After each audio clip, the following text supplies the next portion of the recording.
আজকে আমরা গ্র্যান্ড যে হোটেলে রয়েছি তার একটা রুম ভিউ দিয়ে দেব।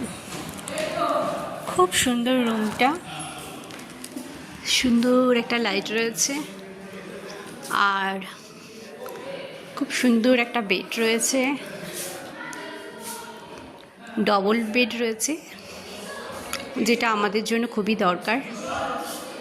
আর এখানে একটা সিটিং এরিয়া রয়েছে, টিভি, ওয়াও,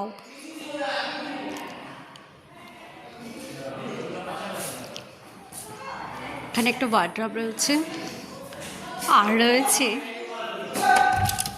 অসাধারণ একটা ভিউ।